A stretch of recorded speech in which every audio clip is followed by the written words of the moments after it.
I got a white guy to come teach us about diversity. It's great. It's amazing. It's going to be really good.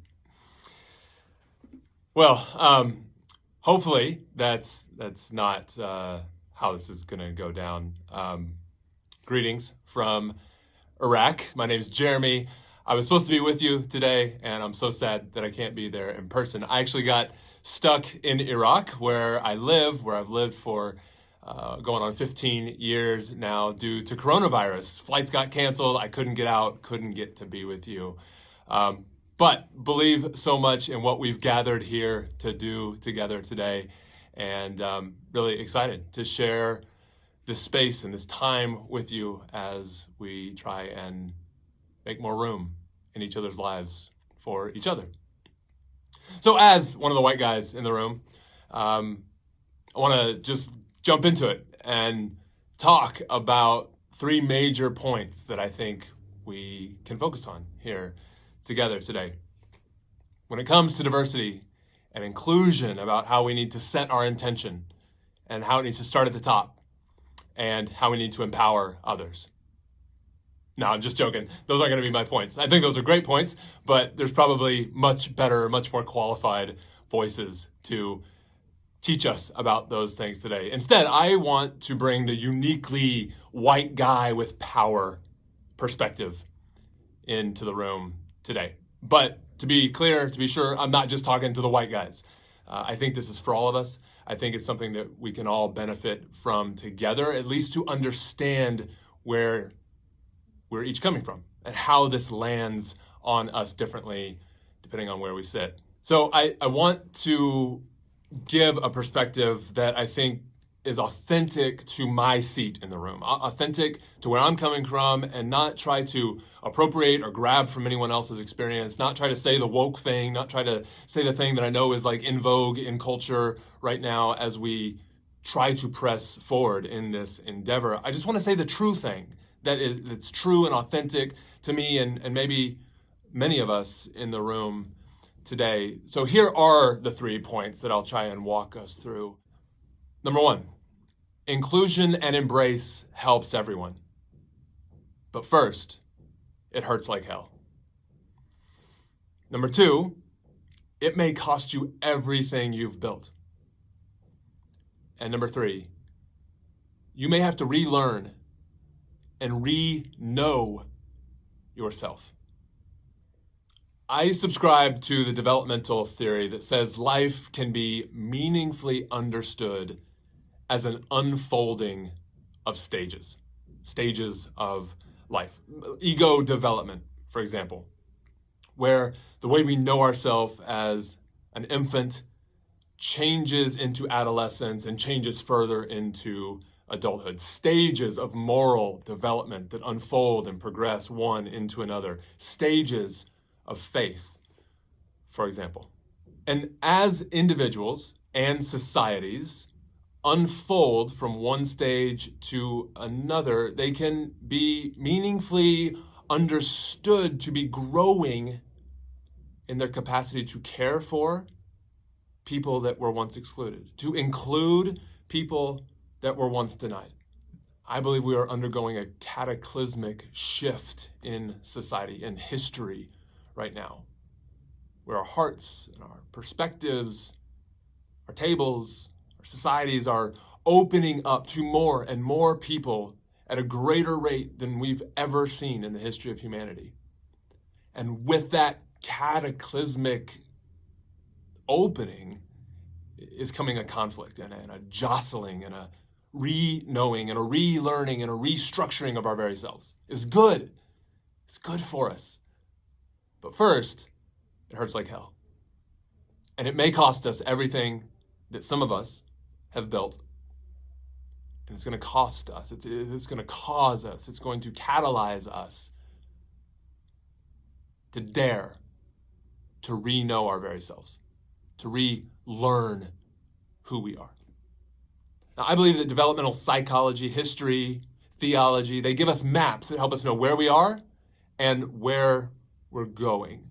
So before we're done here today, I want to offer one of those models that I think will help you. I've been teaching it around the country, and I think it can help you know how you got to be who you are, how the community down the road might open up and unfold a little bit further, and how you can hold space and grace in your own heart for people who maybe haven't learned what you've learned yet. But first, why should you trust me? Why should you believe that I have anything to say about any of this? I moved to the Middle East shortly after the terror attacks on September 11th, 2001. I moved into the neighborhood as a white, Protestant, Christian, looking to change Muslims, essentially looking to eradicate Islam off the face of the earth.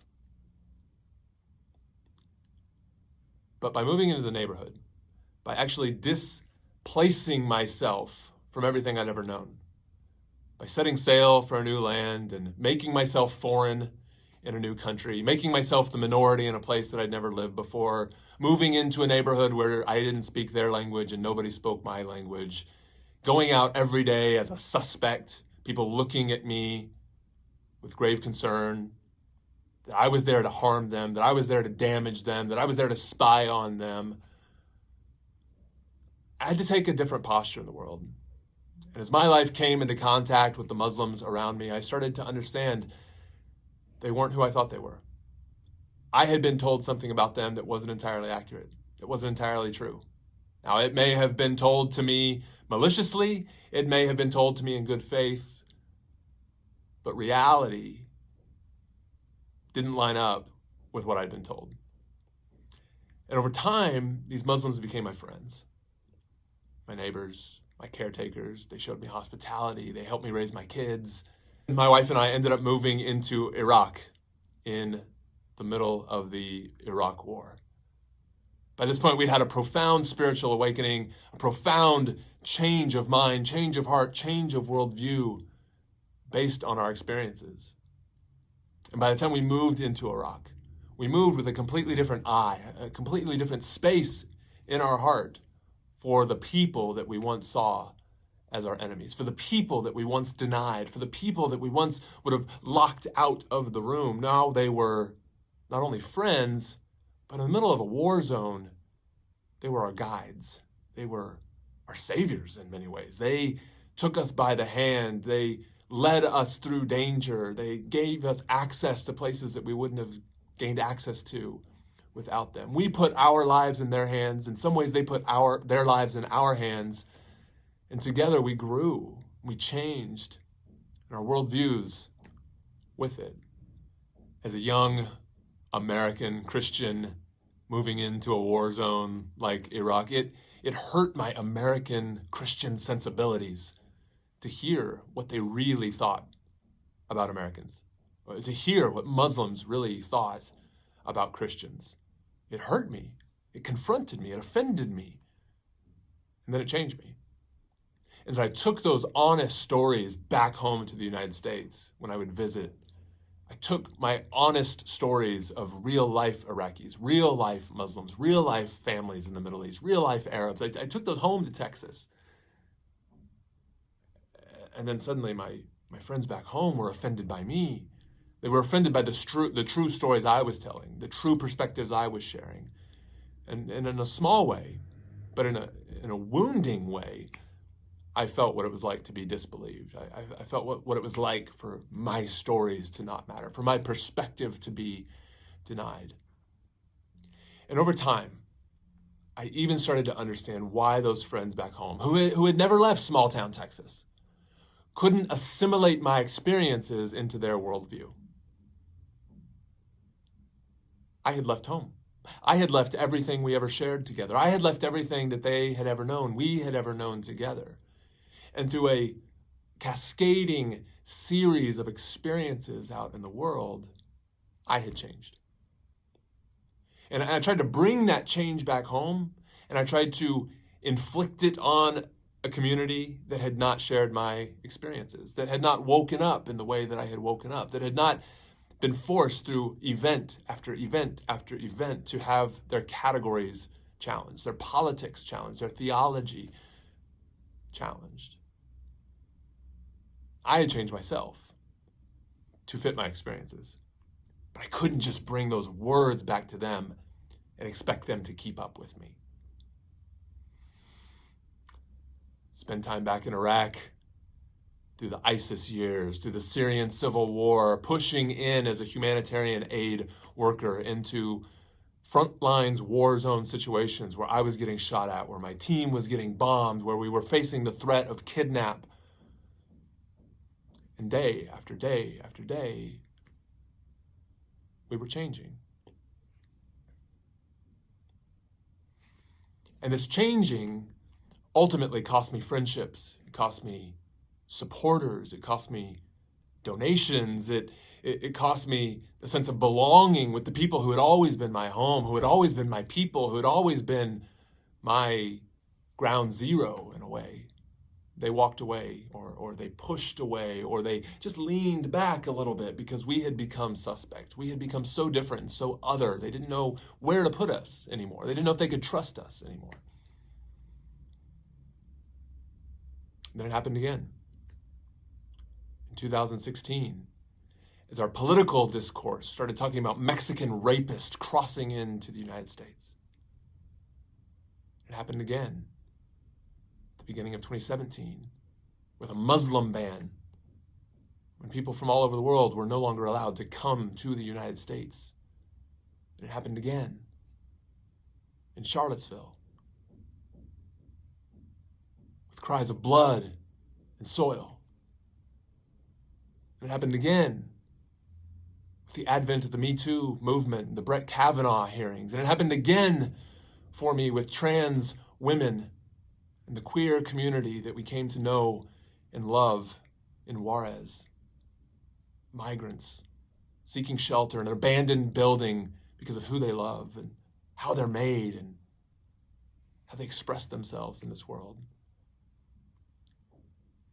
And every one of these steps, as my life crashed into the lives of communities, of people who were different than me, people I'd once held at arm's length on some level, people I'd not understood, people I'd not engaged with on their own terms, people whose stories and whose perspectives and whose way of being in this world didn't fully accord with my own.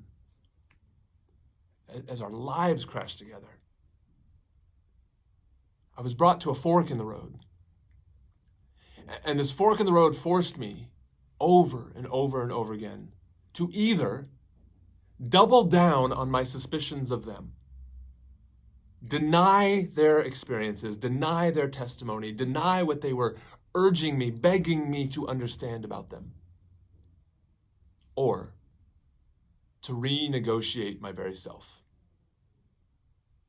to relearn me, to re-know me, to dare to actually become a different person, to see a different person unfold from this person that I've always known. That's scary.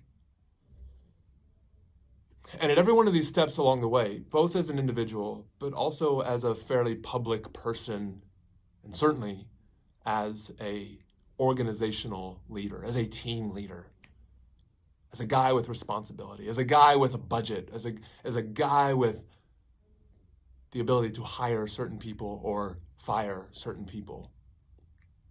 The weight and the responsibility of this constant unfolding, this new becoming, season after season, stage after stage,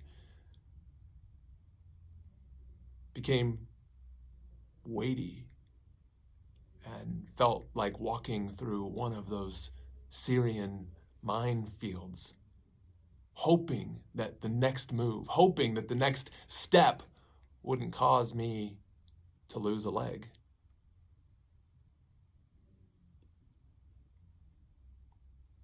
Now, I said at the beginning of this that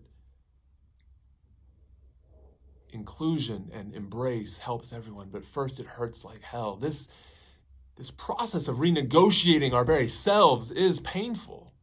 It's a constant cycle of birth and death and rebirth. But the kind of death that doesn't totally deny the past. The kind of rebirth that actually catapults us forward. at a higher plane, at a higher level, at a higher operating system where we have increased our capacity to include and care for people that we once denied, that we once excluded. I said that pursuing a diversification of one's life, an opening up of one's worldview, a making room in one's heart for the very people that we once denied and didn't understand and didn't welcome into the room. I said that it might cost you everything you've ever built. If you're a team leader, if you're an organization leader, if you're an owner of a thing here today, I just issue this as a caution. Are you willing to lose it all? Because this isn't child's play. I don't want to just sit here and say, hey, you should go hire a recruiting firm led by a person of color or led by someone from the LGBTQ community so that you can get more of those people into your workplace. No, this is way too serious to take lightly, way too serious to do glibly. Should it start at the top? It must. Must it include a real empowering of people? It must, so that their voice is heard. Not just so that they have a seat at the table, but so that seat has power. So that they are free to express themselves in their own tone of voice, that they're free to make content that is consonant with their worldview and their experiences. It must. But what does that mean for your executive leadership team? What does that mean for your senior leadership team? What does that mean down ballot, so to speak, for your customers and those you serve? Please take me seriously when I say it could cost you everything you've ever built. The whole thing might blow up on you. If this stuff isn't done carefully, if it's not done well, it could cost you everything.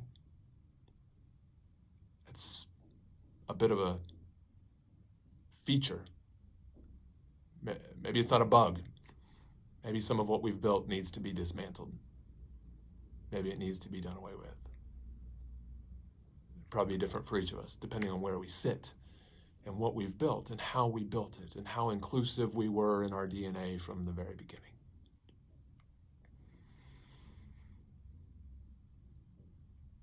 But take my admonition, my caution as a white dude with power in the room seriously when I say this isn't to be trifled with. Don't just go running headlong into diversity and inclusion. Count the cost. And I hope that you will come to the conclusion that it's worth it. That even if it costs us everything we've built, we can always start again. There's always tomorrow. We can always build a new thing, only this time, do it better. And lastly, this caution, this promise, because I think it is full of promise, that it may cause us to have to relearn and re-know our very selves. Are you ready for that? Don't just dabble because it's the conversation of the moment. Don't just tinker around the edges thinking that you can hire a head of HR to do some recruiting for you and do a little bit better than you've done before. That's the kiddie pool. That's cosmetic. If we're not talking about real power, if we're not talking about a real seat at the table, if we're not talking about truly including all of who a person or a community is, then we've got to ask ourselves, are we talking about inclusion? Are we talking about care? Are we talking about diversity for the sake of diversifying our own worldview? Or are we just talking about decoration?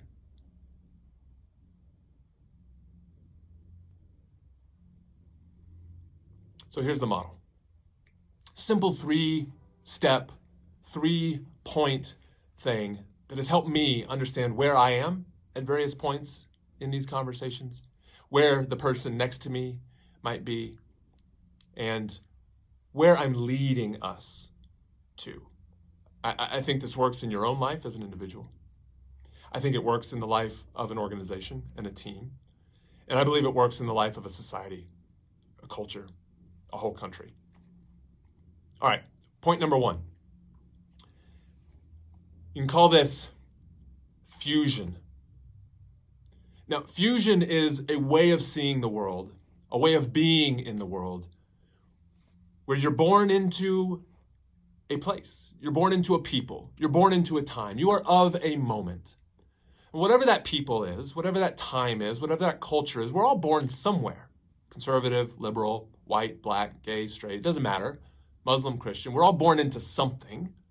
And we are fused with those people into whom we are born.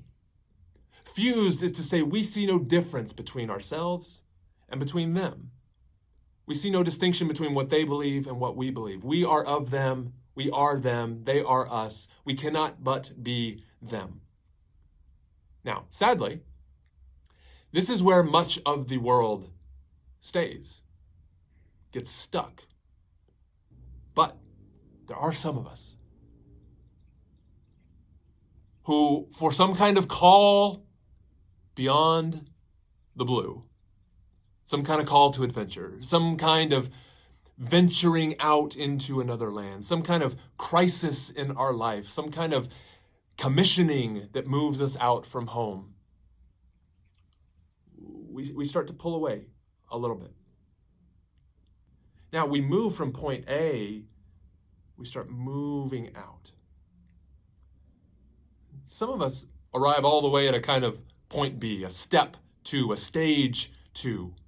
We're not with the people that we were once with. We're over here in a new stage. This stage over here you might call differentiation. We move from fusion to differentiation. Now, fusion to differentiation, this is when we start to see that we are not like them anymore. We start to question why we inherited this value set, why we inherited this belief set about those people, about ourselves, about our group, about the way we see the world. We start to see differences in ourselves versus where we were born and where we came from. Now, sadly, a lot of us get arrested at differentiation, opposition, standing against. Nothing is ever good enough. We are not you. You are not us. We reject the former things. Everything of the past is broken. We have advanced. We have moved on. Why can't y'all catch up? This is another place of arrest that gets a lot of us. And then these two sides take up a lot of oxygen in our lives, a lot of oxygen in our room, a lot of our politics, a lot of our cable news, a lot of our podcasts, a lot of our tweets are all predicated on this tension right here. The fused, the people who may have never questioned why things are the way they are. And the differentiated, those who differentiated themselves from the place they came from. But there is a third stage. It's aspirational for most of society, which is to say most of society doesn't go to this third move. But we're here to lead, right? We're here to lead forward in these conversations. We're here to have a vision of where we want to go. We're here to take the bombs and bullets, the slings and arrows, and lead a people to the next place. So here's the next place. Here's the next move. We move from fusion. We wake up into a place of differentiation. And then we ascend back in a way toward a place that we've already come from, but now at a higher level, to a place of integration. Fusion, differentiation, integration. Which is to say we move back. We move back into a place of saying, you know what? I understand why those people are the way they are. Let me reach back toward them and include the womb that gave me birth. Let me include the community that raised me. Let me include their point of view. Let me include their hurts and their pains and their fears in my new heightened place for care and inclusion. And let me include this differentiated community, this differentiated self, this group who woke up, this part of me who woke up to difference. Let me include it. Let me not deny it. Let me not cut off the past. Let me not cut off those people that I think I'm so much better than now. But let me rise above. And from a higher plane, let me wrap my arms around them all. fusion. Let's not get arrested there. Let's do the launching out. Let's take the risk to leave home. Let's take the risk to leave everything we've ever known. Let's listen. Let's open ourselves up in vulnerability to those who have different experiences and a different way of knowing and being in this world than we do. And let's let them challenge our very way of knowing ourselves. Let's let them move us and awaken us to a place of differentiation. But let's not cut off the past. Let's not deny those people who raised us. Let's not deny that society from which we have emerged. That would be patricide. To kill our parents, to kill the ones who brought us to life. And as we differentiate, let's not get arrested there. Let's not get arrested at just being different, just being woke, just denying, just rejecting. Let's rise above. Let's move back toward. Let's include and embrace everything that has come before us. Only better. Only more whole. Only in a way to advance us and move us forward. And then when we get to that place of inclusion, when we get to that place of integration, we will find that it becomes the new starting point for a new journey. We don't want to get fused here. We will give birth to a new generation who will come into this world undifferentiated from that which we gave them. And then they will wake up. And hopefully we will have shown them the model. We will show them the way to yet again transcend and include. Thanks for letting me have a few minutes with you today. I hope this model is helpful to you as we all together seek to take the risks that we believe are necessary to increase our capacity to care and include for one another. Knowing that first, it's going to be scary as hell. Knowing that it might cost us everything we've ever built. Relishing the fact that it may afford us the opportunity and require us to relearn and re-know our very selves. And leading our people into a higher way. Cheers. Peace from Morocco. Bye-bye.